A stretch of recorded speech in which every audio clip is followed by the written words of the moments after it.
You want to know how I got these scars? This is the iconic line that was delivered by the Joker in the Academy Award-winning film, The Dark Knight. Humans are complex creatures full of curiosity. We all have our own scars that tell a story. Each little imperfection holds a memory, holds our history.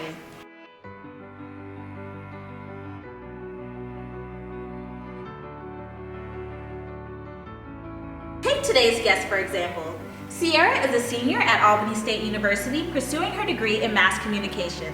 She has dreams of one day owning her own radio station. She also happens to be a very good childhood friend of mine. Sierra is very unique. She's a talented writer, performer, and advocate.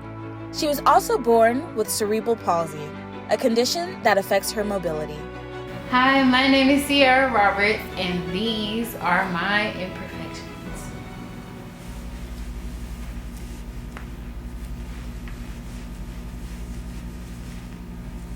All right, tell me about yourself and start from the beginning.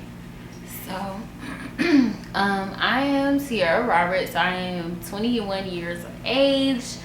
I am a Pisces girly born March 7, 2003 at Phoebe Putney Hospital. My hometown is Albany, Georgia, and I am a older sibling of 5. I'm an older sibling of 5.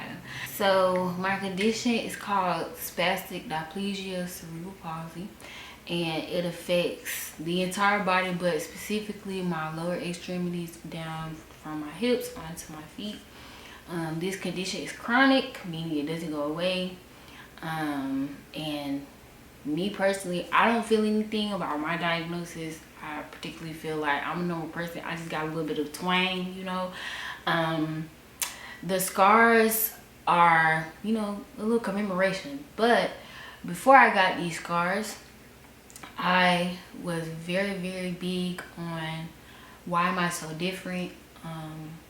Why am I not like the normal kids? I would go outside and want to play outside, and I wasn't able to because, you know, my condition. And my mother would always be like, I don't want you to get hurt. I don't want you to fall. What if something happens to you? And I'm like, but I'm having fun. So, you know, being a kid who's like 8 or 9 years old, you don't think about having a disability until, you know, your parents kind of let you know you're different from other kids and you can't do certain things. But me, I didn't believe in it because there's no such thing as can't in my vocabulary. So my attitude toward my scars and my first memory of my scars began when I first got my first ever surgery that I can remember. So I was 13 years old at the time, and I had a funny story. I was playing kickball and my hamstring did a pop. It was like right, and so while I was dealing with that, I hit the ground and I was screaming and hollering, and it was so much pain. And by the next day, my knee was the size of a tennis ball.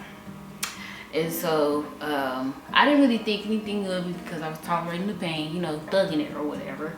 And my teacher noticed, and she called my mom, and immediately I went to the hospital that day.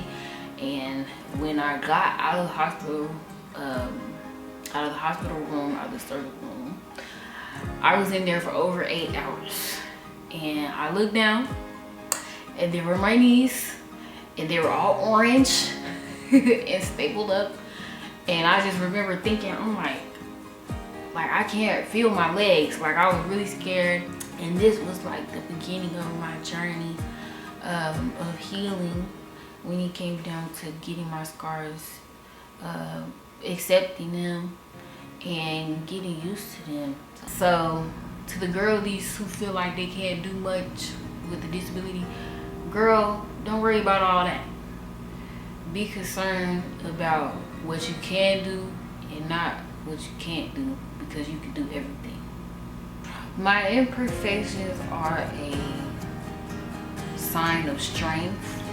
They're a sign of perseverance, resilience. They're a sign that life throws you curveballs and you just gotta deal with it. And it gave me a new perspective on life, which is kind of funny because was. Because I always had a positive outlook on life, but this gave me more of like outlook that was wider, if I should say, that I'm not the only one going through a disability.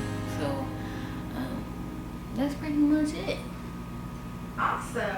Well, thank you so much for joining us today, Sierra. Would you like to give the camera a wave and say bye to the people? See y'all later.